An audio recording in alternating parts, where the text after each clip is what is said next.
I think that's the ground rules. So it'll be myself. That's me on the screen there, Lewis. I'm a student activities coordinator along with Jack. Yep. Hello. Also a student activities coordinator. Very easy to remember. So yeah, we'll get started. So like I said, if you want to take notes, you're very welcome to do so. The chat will be open at all times if you want to ask anything, and there's a few other staff members, Liv and Dom as well, will do their best to get across some answers to you in the chat. But if we do miss it, we'll come back to it later, or there'll be an opportunity to ask some questions at the end. So yeah, if there's anything you're not sure about, by all means ask. And what we do ask of you is that once you fully absorb this information, please relay it to your other committee members so they're aware of it as well. Okay, so probably got quite a few of you here, and from my experience, clubs and societies tend to call the person that does this job a slightly different thing. So you may be a comms officer, publicity, media officer, web officer, anything like that. You may even be a secretary that performs these roles, but essentially you are there to help with the promotion of your sports club or society, making sure as many people know about you as possible, helping to recruit members, helping to shout about your successes, that sort of stuff. Additionally, you may also not think it, but part of your role with all the press and the publicity you can achieve may help to attract some sponsorship and do some fundraising as well. So it is a really important role, and it probably is one of the more enjoyable committee roles. So it's a chance to express yourself creatively, and particularly if you want to go into marketing or anything, or social media based work as you leave uni, it will give you some great skills to talk about. So they'll differ slightly between clubs and societies, and your individual roles. Some bigger clubs or societies may even have several people doing these, but hopefully you find this worthwhile. Over to Jack. Cool, thank you. So yeah, the first bit is about building your brand. So we sort of touched on it on the other training sessions that we've done so far. But this year, because of the amount of online events that you're all going to have to be doing, or if you want to, obviously, having an online presence has basically never been more important for you. Just a little stat there that I just pulled earlier. So 2015 Global Nielsen survey, it said almost 60% of shoppers said they actively buy brands from the brands that they know. Basically, although your members, they don't often buy products from you, they might occasionally buy tickets or things for events, but although they don't buy the actual products for you, basically this year you're going to want to stand out more than ever. So your society or your club should have its own clear branding. Your brand hopefully will be eye-catching to the new students or perhaps returning students who may have not engaged with societies or clubs yet. So a couple of things that we've got together. We're no marketing experts, but a couple of things that we sort of try and work on. So one of them is to use clear color schemes or templates across your social media platforms. So as you can see there, I've got one from the societies one. We use a kind of the yellows, the whites, and black a lot. And that's quite evident across all of the posts that we make. And then obviously for clubs, they've all got that same template on there at the moment, which includes sort of having the name and the Essex Blade badge with a picture. So it all looks quite clean. And this is just sort of the start, I think, the sort of thing rather that we want your societies and clubs to be looking at doing, just so that it's as user friendly and as welcoming and pleasing to the eye as you can make it for new students. So yeah, a couple of silly things, really, stuff that you don't really think about, but establishing a font can be really important. As you'll see from all of the training sessions we do, and pretty much most, if not all, of the stuff that's on our website, we have just Century Gothic as our font, but it basically keeps this identity and keeps everything looking the same and looking smart and looking clean. I didn't know this font existed before I saw it before I started with this job, but now if I ever see this font, I know that's the SU's font. So it's one of those things that you can make a couple of little changes to what you do, and it makes your society or your club identifiable and unique. Your logo is a big one as well. How old is it? Well, obviously we know that Blades often they'll have maybe their own one, but we'll have to go by the Blades badge generally. but especially on the society things, when was it last changed, and does it look clean? And this is something that you can do with your new members and your existing members. You can start to ask them about maybe having a new logo and creating a new logo, basically just to make them feel involved in everything that you're doing and make them feel that the society is theirs, as well as just sort of something that the exec members are building. You know, especially this year with pulling in new members, making them feel active and engaged within your society. It's good to have them involved in even things that seem as small as having the logo. Yes, there's something on there that we've just put. There's an app called Canva. There's also a website as well, but I find the app easier to use, and you can make a really clean, really smart looking logo in there in a matter of minutes. So check that out if you haven't heard of it. But yeah, just put a couple of examples of ones on there that are quite good, or at least that I find are quite good. But, you know, they've got clear color schemes. They look smart, and they you know, you can easily pop them on a t-shirt or on a poster, or, you know, something that you're doing, and you'll know who it is, and it will look smart and it'll look professional. Yeah, so taglines as well. This is something that isn't seen as much in societies or clubs, but something you might want to think about. If you think about the Go Compare adverts or the Compare the Market adverts, you know, they're really annoying, but they've got this tagline, or they've got something about their adverts that is just punchy, it's quick, and you'll remember it. So just start having to think about if there's anything your society can do with that kind of thing as well. And again, kind of going back to what we said earlier, keep your content clean, and have different templates or color schemes for different campaigns that you're running. So I've used a really good example from an Actus there. With their campaign of introducing the new exec members, they've got the same format and the same style for every one of them. So if anyone has followed them on Instagram and is you know, looking out for all different posts about who the new exec members are, as they're scrolling through Instagram, that one is going to stop them in their tracks if they're keeping an eye out for who's the new members, because, you know, it's going to be identifiable that those templates are being used for those posts. Yeah, Jack touched on it there. Just to sum up about sports clubs, obviously we do have an Essex Blades brand.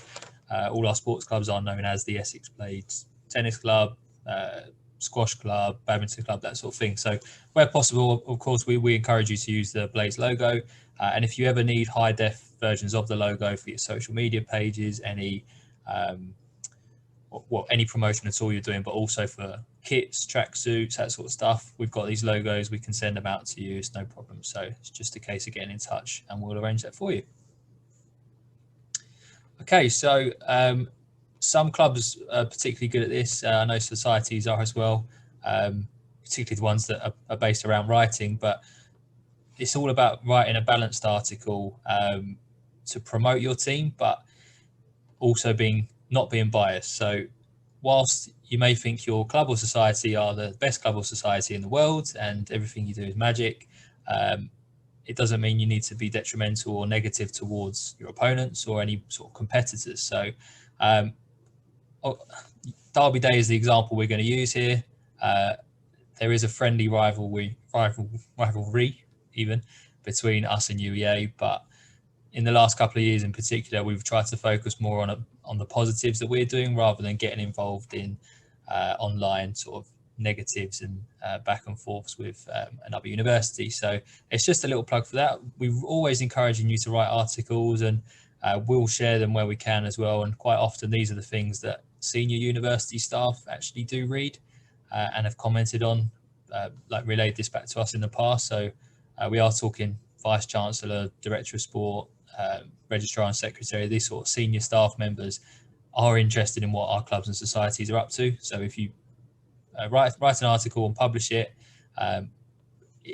quite often it is going to be read by them. So it's no pressure. It's something that should be seen as quite exciting, that people are paying attention to what you're doing, but just bear in mind that, you know, it doesn't always read quite right, that you're just absolutely slamming the other team or the opponents rather than talking about how great you are. So yeah, it's just something to consider. Again, so that's something. This is something a member of our SU marketing team put together last year.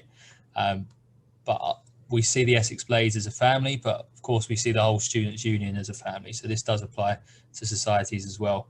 And again, it's all about trying to include everyone. It's not necessarily great to read an article focusing about how brilliant one person was when it was a team thing or a squad thing, a club thing, a society thing. So it's just about including everyone, making everyone really get behind it and want to share it and be something they're proud of.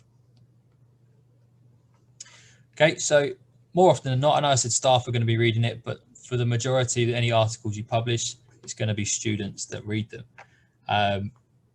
You're all students yourselves, you know what content you click on and what you scroll past, and therefore you should be trying to tailor what you put out there to attract students to actually read and engage with what you're doing. So whether that's promoting an event your club or society has got that's coming up, or like a review of what you've done in the past, it's all about actually grabbing their attention, engaging with them so that they want to find out more, rather than sort of, I don't know the best way of putting it, but not quite putting that effort in. It's a bit of a half-assed article and they're like, oh, do I want to get involved? Do I not?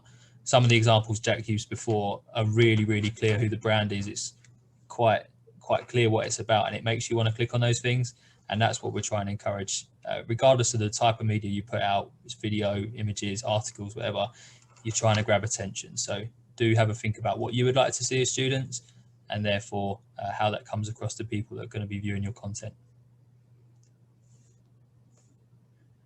Again, it's all about things you observe. These are just little pointers. They're not necessarily things you need to stress about, but there's a little note there. If you are going to use photos and images, we do encourage it. It's such a visual thing. It tends to be the things people click on rather than just text, but just double check anyone in those photos are happy for them to be online and be public. Just a quick message to check in advance, and I'm sure they'll be fine with it.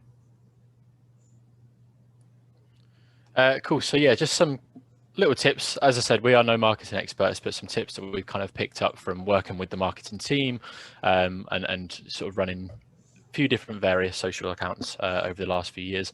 Just make sure your profiles are up to date. It's a really simple thing, but there's a lot of pages that we often see that will say that will have info still on there from 2016 or something. So just, if you haven't done already, just make sure you go through your pages and just make sure they're up to date. Link them all together, link all your social pages together. It's a nice and easy one.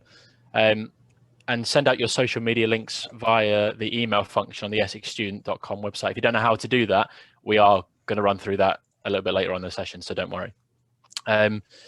Know when to make your social media posts as well. That's quite an important one. Think about when people are coming out of a class, and obviously posting more frequently in the build up to an event.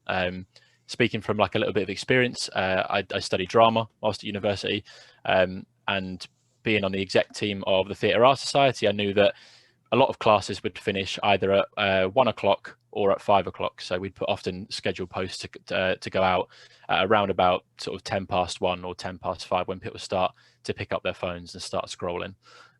So just sort of have a little think about little clever things like that, just to maximize what you're posting. And as I said, again, choose color schemes and keep this consistent across all your platforms. Just looks really clean, really smart, and just keeps people coming back to check on posts because it just entices you in. Having said that, stick to what you can manage. So it's better to have 1 active account than 3 inactive ones. We find that within the societies department, with just on kind of sort of speaking from experience last year, we sort of using Facebook and Instagram more. We don't use Twitter as much, which is something we need to work on ourselves, but we're kind of stuck to having 2 more active accounts rather than trying to make it spread across 3 and making it not as active on all fronts. Yeah, so just sort of stick to what you as an officer have time to do, or spread the load out. If you can only manage to do Instagram and Twitter, then ask someone else on your exec team if they can do Facebook, and you can just have to send your content over to them and they can manage that side of things. So yeah. Write posts that will engage. So keep your match reports interesting. Make announcements for events that you're doing punchy. And yeah, as Lewis sort of touched on earlier as well, include media alongside text. If you just put in a text post, people will scroll straight past it and just often miss it. Whereas if you include a video or a picture, or even a GIF, or a GIF, however you're supposed to say it, I don't know, people will stop and look at it. So yeah, just make them as enticing as possible, so that your members and other people, if people are sharing your posts, then just make them as colourful, or as vibrant and as informative as possible. Yeah, so how do you hook an audience? Don't overthink it. Be human. Write as if you're talking to a friend. I think that people can often try and be a bit too clever on social media. So just write as if you're talking to a friend, and then just brush it up a little bit. There's nothing really too tricky about doing it. Just make sure it's entertaining, basically. But obviously, as we say, don't use any offensive humour. It's obviously because we don't want you to. We don't want you to offend other people, but also as a society or a club, you're representing the students' union. So anything that you can post will come back to us as well as you. So it's just sort of a warning on that front. So yeah, the rule of thumb basically is if you're not ever sure on what you're posting, if it's right to go out, then it probably isn't. If you have a doubt about it, then it's probably not worth doing. Yeah, the best way to attract an audience, use a bit of bait, basically. If like you do on people who do on YouTube, where they'll have a really weird picture as a thumbnail that will just sort of entice you into clicking on it. Try and have a little bit of bait at the start of each sentence, when you start posting. So there's a couple of examples there. Yeah, use puns. Try and be a little bit funny, be a little bit clever. Use emojis, but obviously don't overdo it. As I said before, use GIFs, whatever, memes, yeah, and most importantly, as we said, use pictures or videos, just some sort of content that will go alongside the text that you're posting. I think is it GIF? I'm not sure. I think it's GIF. Yeah, so following on from Jack, apologies any sort of people that are really into their references, that one doesn't have like a year and a date that Twitter have stated these facts, but it's all there for you. Photos can boost your retweets by 35%. Videos will get a 28% boost, nearly a 20% with quotes. Use of hashtags and including numbers again really do increase your engagement and the actual post reach that anything you put out there will achieve. And that might be surprising, because you may have just put that post out for the members that you are already engaged as a bit of an update, but it could be getting to alumni, it could be getting to people that are maybe coming to the university next year or in the local community, or even, like I said earlier, someone who may be looking to support you through sponsorship or donations. So Jack's absolutely right. If there's a post you're thinking about putting out that you're not sure about, it's probably not worth doing. But yeah, we'd absolutely encourage you to be as active as you can on your social media pages, because you never know who would pick up that post and engage with it and support you. So by all means.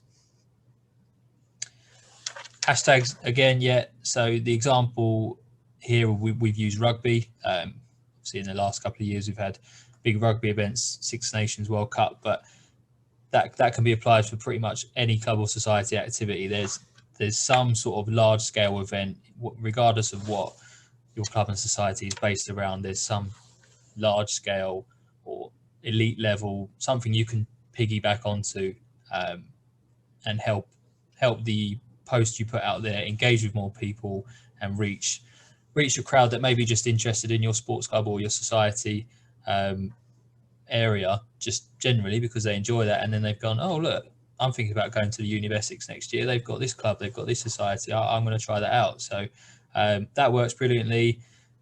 Obviously, if you're a social media user yourself, on a personal level, Throwback Thursdays, these sorts of things that come up quite often, they're good to use, and they're nice again to engage with your alumni. If it's something like an old photo or an old video that you can sort of share and reminisce a little bit about. So hashtags, trends, brilliant ones to get on board with, and we have some student union based ones, we'll have blades based ones, so we'll do our best to get them out there, and we'll always encourage you to get involved as well.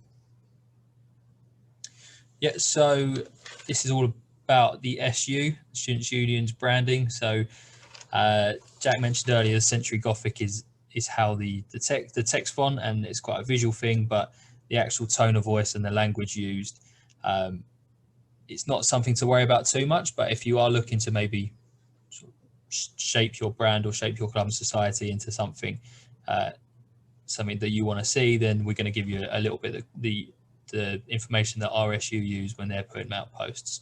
So it might not be everyone's cup of tea, but to be fair to the marketing team, they do get a lot of engagement with their posts, and they've got a lot of followers and everything, and on their pages. So it must be okay. So what the SU stands for, they're human. We're all human, and all of us that work here, and that's how we like to come across. We don't want to be robotic and sort of put out emotionless things when we post. It's trying to actually get that passion about what we do across to people, and therefore people, our marketing team and all of us who put things out actually consider what the posts are, how we can make that come across in what we do. So we definitely encourage clubs and societies to do that. We don't, posts that are sort of very boring, very robotic and stuff like that aren't going to get any engagement, but the passionate ones, the really enthusiastic ones will.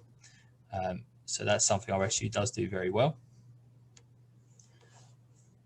Still me. So articles again, these are a few of the sort of buzzwords that they use, and the few things that are almost like a checklist before they post the articles that have been written. Is it authentic? Has it got that conversational language that people can quite easily just read while they're on their travels again? I like Jack's point about at 10 past the hour, people are scrolling through their phones. We all scroll through our phones, and you click on things quite often that are just easy content. So is it 2 or 3 minute read? Is it really conversational? Nothing that's going to stress anyone out by reading it. If so, it's probably going to get quite a lot of clicks. Is it honest? Is it unbiased? Again, the language at the bottom there, don't want to talk like we're the Queen's advisor or anyone sort of in a language that isn't familiar to everyone, it isn't appealing to everyone, but we're not sort of texting and using too much slang either. So it's finding that balance between what people are happy to read and really just engage with quite easily, and then the other end of the scale, something that people will just scroll past, or even worse, just click on it and then just get rid of it straight away because it's not for them. So all things to consider when you're writing your articles just before you post them. Cool. So so we've sort of talked about this anyway, really, but social media, make sure it's short, snappy, informative. Just don't reduce the audience to a cliche. It's like I said earlier about using humor. It's great to use humor, but when you start using offensive humor, then it becomes something that we don't really want to see, and we don't condone. Think about what you hope to gain from each post as well. That's a really kind of important point that I think often a social media post is thought, or even just like an email going out, is often thought that you want to give your members some information, but actually what do you want to gain from it as well? So always have that in mind. So whether it's you're selling tickets for an event or you're wanting people to buy some kit, it's very easy to put out a link to buy kit, but you need to be asking yourselves, why do you want people to buy kit? And obviously the obvious answer would be to be part of the club, to be part of your identity.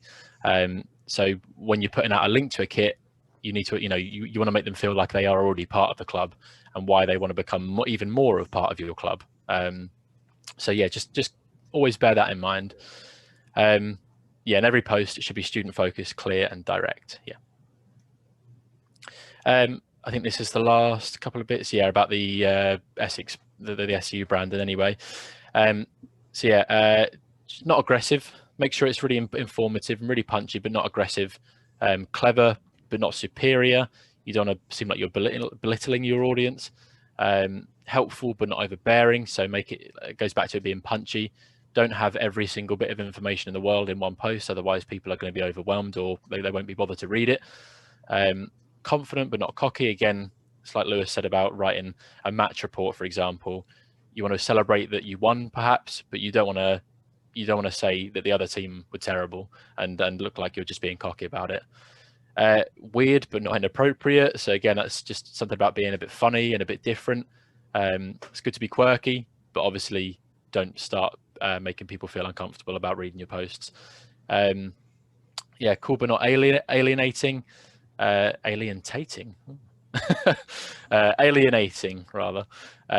Expert but not bossy, and smart but not stodgy. So again, the last one is you don't want to be boring with your posts. You don't want to put loads of facts out, for example, and people just think, oh, this is, it's really, really boring.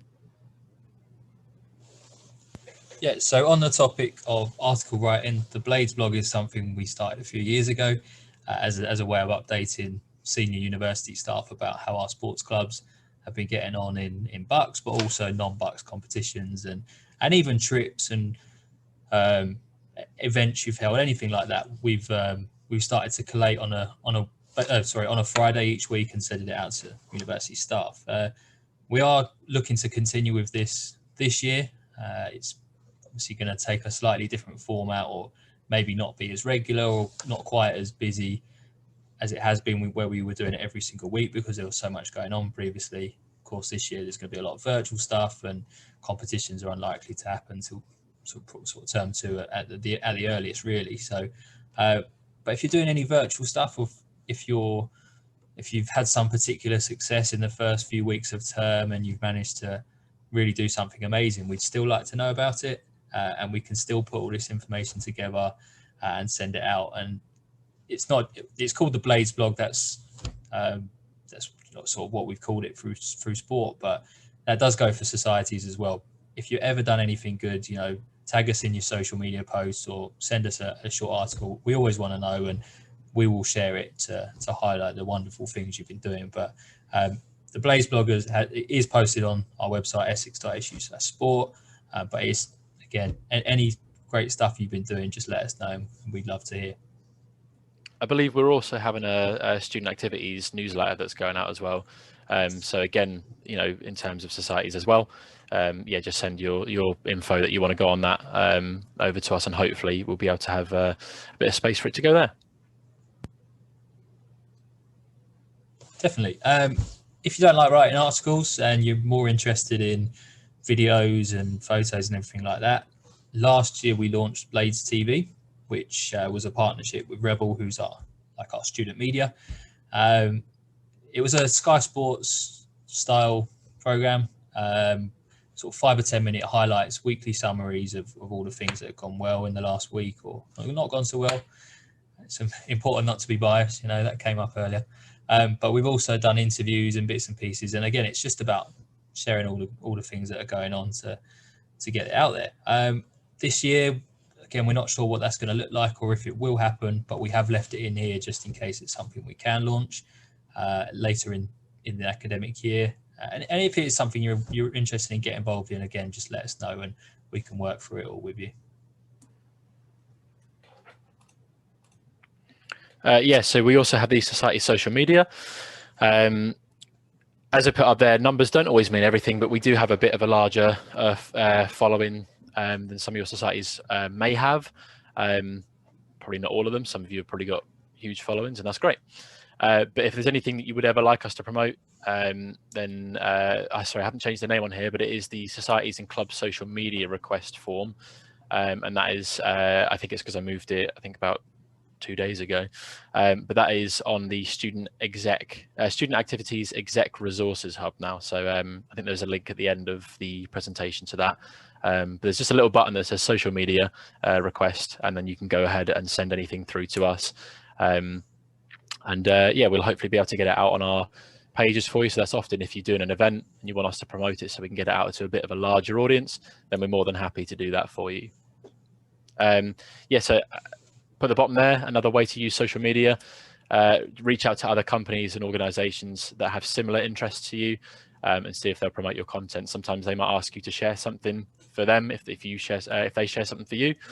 So yeah, just a little example, show choir, they could reach out to the Colchester Operatic Society, and there could be sort of a little collaboration type thing that could be done there. We do have the social media charter. That's something that it's just a little document that we ask a club or society president to sign at the beginning of the academic year. It's just a little guide of do's and don'ts for clubs and societies to follow. Yeah, it will be available on that page soon.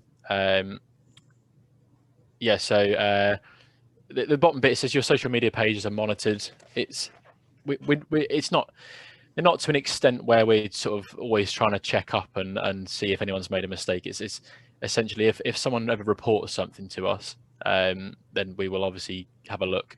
But we don't try and control what you do, of course. That's not what we're about. But yeah, just make sure you're always following those rules that are on there, and there should never be any problems. Yeah, we're going to quick few examples of good and bad social media practice. Stories on Instagram are just so popular and a really good way of just putting out content regularly. So yeah, definitely something we'd encourage. Other platforms do have variations of stories as well. Obviously, Facebook has it, and it is something people do just click and engage with, and you can put out lots of posts. You can put out multiple stories in a day rather than just bombarding people with sort of your heavier permanent posts. So definitely worth doing. Hashtags we've talked about, obviously picking your relevant ones and just make sure they are correct. So you might miss them out by one letter. Just double check they are correct before you post them. Up-to-date photos. So that one does say fence in 2018-19, but that was posted on the 19th of June 2019, so that is relevant. Before you think it's not. And again, promo videos are something clubs and societies do quite a lot of. It doesn't have to be, maybe if you haven't got the money, it doesn't have to be like a big professional spread. It could quite easily be something recorded on a phone, or it could be highlights of like a collaboration of photos and highlights that you've actually got from the last couple of years, and you might have a member or even yourself might be quite good at editing software and be able to put something together. So yeah, do try and come up with lots of creative things and just make sure they're up to date and accurate. Stuff to avoid. This is one of my favorite ones, actually. We've managed to unlink this futsal account, but previously it was linked to an old president's personal account. When they graduated, it was still linked. So for about a year and a half, it was just updates on their life.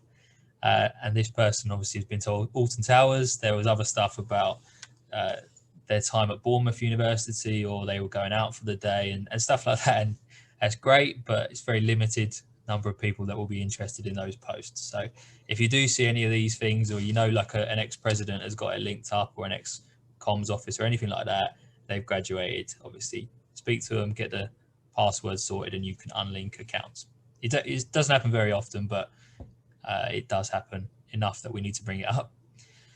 This one in the middle, I did include hockey on the positive, so I'm not digging you out. It's just an example. Again, I don't really think it's as relevant these days, but having multiple accounts on the same platform for the same club or society is just taking away engagement and followers from something you could all streamline into one place. So the hockey there, you don't need separate accounts for your men's first team, your ladies, your women's first team, second team. It should all just go through the club account, and then you can update on results of all your teams and all the activity you've been up to. So it's just about sort of being clever with it all and how you can really get the most out of your social media posts. And like Jack said, abusive, discriminatory language, inappropriate posts, it's not something we want to see. And that does include retweeting, sharing, anything like that will still come under go against the social media charter Jack's just talked about. And he's mentioned earlier as well, you are not just representing yourselves, it's the Students' Union, and of course you are affiliated to the university. So things on social media can quite easily go viral without sort of any too much thought. It's just, please be aware that things can get a little bit out of hand if you are posting some inappropriate things. So best to just avoid it. I think an important thing to note as well, we haven't actually put it on here, is about trigger warnings as well. So just in terms of posts that you're ever making, if it includes sort of harmful content in the sense that it's maybe like if you've worked on a project that includes some help with certain charities that deal with various issues, you might want to include, just be careful with how you're posting it, and make sure you include things like trigger warnings. And if you're uploading a video, maybe you might want to edit the video so that you've got a 30-second almost like a slide on this presentation. You could insert the picture for 30 seconds and just to mention that trigger warnings, this video includes X, Y, Z. Just little things like that, just making sure that your members are always kept in the loop about things you're posting and can be informed and know when they might need to click off, rather than seeing something they didn't need to see. So yeah, onto the messaging admin part. So this is kind of the website stuff. So just to say, first of all, we're aware of some of the issues that sports clubs are having with their admin rights at the moment. We're working on fixing those. You should be able to still create your events and use the messaging function though to contact your members. If your club or your society doesn't have any admin rights at all at the moment, then just please email us and let us know which position you hold in your club or your society. That goes as well if you're sending a list of all your exec members, make sure you include all of their positions as well. We have to manually add admin rights to everyone once you buy your memberships.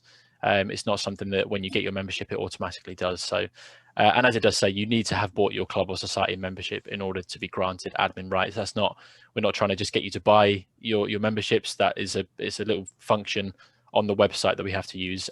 You cannot apply admin rights if you haven't got your membership. So it's one of your key tools for communicating with your members of your clubs or your societies during the year. It's an internal email system that contacts all members of your club or society via the website without the need for you to type in everyone's email address. So this is linked up to a certain few lists.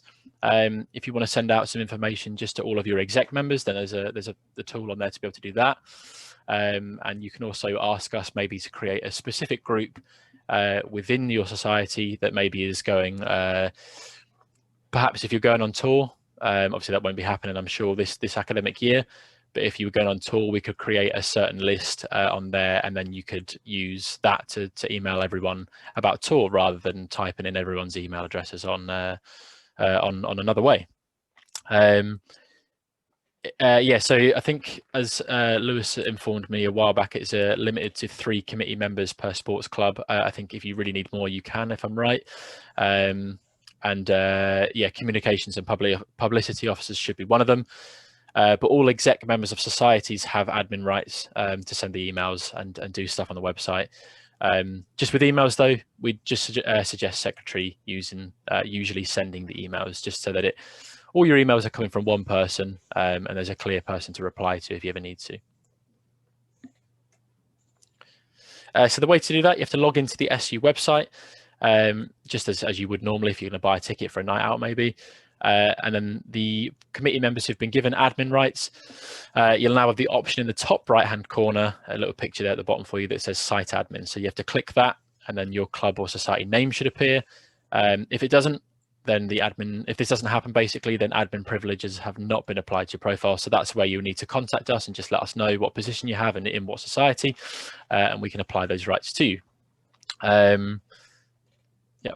And then, so once you've clicked that, the society name, then this little tab will come up and you have to click messages. And then once you get there, you have to choose send email. You can also check your drafts and send items from your main messages account page as well. However, this is the issue that we've had ongoing for a long while now. I keep trying to fix it with the company. Basically, it's not, we use an external company that sets parts of the website up for us. And every time I email them, they seem to not quite understand what I'm trying to tell them. And then something else comes in the way and it just gets delayed even further. So at the moment, when you click that messages button, this is essentially what the little picture that's included is what you'll get. So it won't look like how it does on this page, but it will look like that. All you have to do is click contact. I've just circled it there to make it a bit even clearer. And then it will take you to the correct page. Some people do get the problem where that black bar at the top, where this is us, support, what's on, etc., will hang over the contact tab, and it won't allow you to click it. So you just got to, at that point, minimize your screen until the point in which you can click it. Like I said, we're still trying to get this fixed. I know it's a little bit inconvenient, but this is how to get around it at the moment. Yeah, so to edit your web pages, obviously we mentioned about sports clubs having some of the issues at the moment with actually not being able to do so. And just to clear that up right at the start, it's something we're working on, like Jack says, but if you want something edited on your web page sort of immediately, best to email Blades or SU Socks. One of us will pick it up in the office, whether it's myself or Jack or any of us. and we can make that edit for you straight away. So you can just put it on an email, put it on a Word doc, anything like that. We'll edit it as best we think how you'd like, send it across to you to check, and you can have another back and forth. But whilst we arrange that, it doesn't mean your web page has to stay exactly as it is. We can get these sorted for you. If you do have the admin rights where you are able to edit the details, of course, you can do so using your admin tools in the same way Jack told you to log in and click in site admin, and edit details is highlighted there in the blue.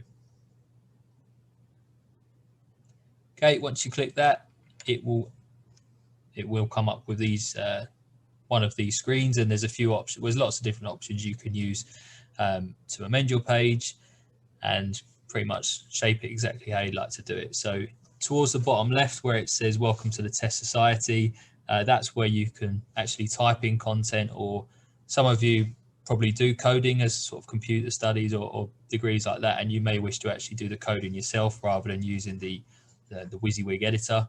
And if you want to do that, you just click source, where it's just above there where it says welcome to the Test Society, and that will actually bring up all the coding and you can edit it as you wish there. So if that's something you quite enjoy or something you want to, I wouldn't advise having a go at it if you don't know how to do it, because it may not go too well. But yeah, if it's something you are confident with doing, by all means. If there is a problem, again, have a read of this while I'm talking. If there is a problem with some of the things you are editing, or you're not quite sure how to do something, it is just best to get in touch, and you can preview pages before you publish them. So just because you've made a change, it doesn't necessarily mean that's gone live, and it also doesn't mean you can't go back. You can use the history of the page to edit a previous version you made a start on, or go back to the very beginning for how it was. So it's a really good function. It does allow you to change things and update stuff. But yeah, if you are having problems with it or you're not that confident, we're more than happy to do the changes for you. Yeah, so news articles we've talked about. You can add some news articles to your website by using that admin tool there. And similarly, events is another thing that probably one of the more popular functions for clubs and societies to use to keep your members up to date with what's going on. And if it's something that you need to sell a ticket to or actually book a place on, you can do that via the event, a bit like a Sub-Zero event when they used to exist. But all that sort of stuff, it's really good functions to actually keep engaged with your members. The Your Say tab previously has been where elections have taken place and people can stand and nominate themselves. We do set up a separate widget now for sports clubs, so this won't appear on your, when you're editing your page, it may be something you notice in the code. If you're just viewing the page as a normal user, it won't appear until the actual elections process or an election has been set up, and then it will appear at the top of your page. There are other widgets that can be added, so event list would be needed to actually display all the events, and all sports clubs and societies are able to just now set up an event and that automatically appear because the widget has been added. But if there's anything you feel, maybe you've written a news article and it's not appearing, it's probably because that widget hasn't been added, and that is something you should be able to do. But if not, again, get in touch and we'll add it for you pretty quickly. Okay, this is just a bit of a disclaimer really. So where possible, please do use your own images, videos, that sort of stuff when you're adding things to the website, just because it's quite rare, but there are people that will follow up and make complaints or raise copyright issues potentially if you have used their image or video without permission, and you don't want to get into all that. It could potentially cause some sort of fine, or they may even, depending on the severity of it, if depending on what you've used it for, they may look to sort of take legal action. So it's best to avoid it where possible. Jack he's put a really good screenshot in there as well, which does highlight whether it's an appropriate image to use. But we do encourage where possible to use your own. So or an SU image, or again university images, stuff like that. We do actually have a bit of a portfolio of stuff you can use if you're just looking for some placeholders or to make your page a little bit to stand out a little bit more. But rather than just take images off Google just without thinking, it is best to either find an image that sort of is is able to be used without any other license or has some sort of owner that isn't willing to give permission. If not, try and find your own content, make your own content. It's good to freshen it up a little bit each year. So yeah, do try and arrange these yourself where possible. Okay, and just like I mentioned there, this is an example, just a screenshot from the dance club page. Any events you now make will appear on your individual club or society pages. You may just have to scroll down because there's a lot of content on these pages and they will be near the bottom. But it's really, really good. There are going to be a lot of people looking at your pages, particularly this time of year, to find out what's going on. And you can put as many events there as possible. Anything you've got coming up can go there, whether it's Freshers Fair, whether it's your trials or common tries or your welcome events, any virtual stuff you're doing. It's really good to have on there. And then when you click through on that, it will just have more details about the event.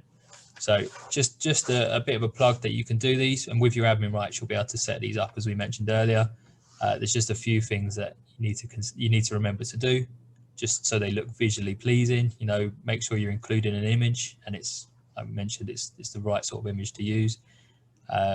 Give it an appropriate title. Make sure the description there that you can see on this screen is quite a short description. It doesn't need to be really, really long because people won't click on it, they'll scroll past. It's actually when you edit the full description, you're able to put a lot more information. So yeah, just encouraging you all to get these set up, and they're ready to go as of today. Cool. So in-person promo. So obviously this is COVID permitting, so probably won't be happening right now.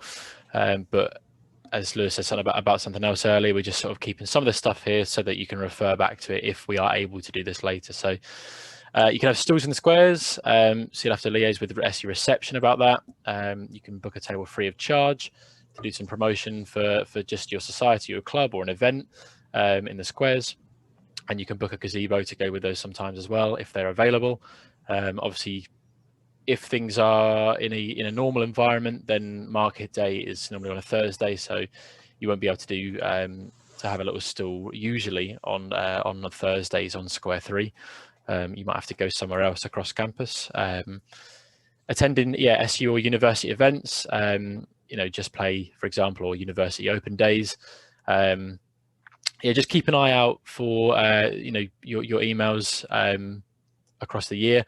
If we ever get told by the university that they're looking for some societies or clubs to be at their open days, then we'll send you an email out. And often, sometimes the university will give a small fee to a club or a society as well, if they do come and promote themselves. And because it's just about visibility and then wanting to sort of for open days to be able to show prospective students what's on offer. As I said, that's all COVID permitted though, so probably less likely to happen this year. But in terms of open days, I'm sure things like that will come up eventually, because obviously students are still going to come to university next year, so I need open days, I'm sure. So last bits of good practice. Familiarise yourself with the other SU web pages. There might be other bits of information on there. Obviously, your individual club or society page. There's also the What's On page.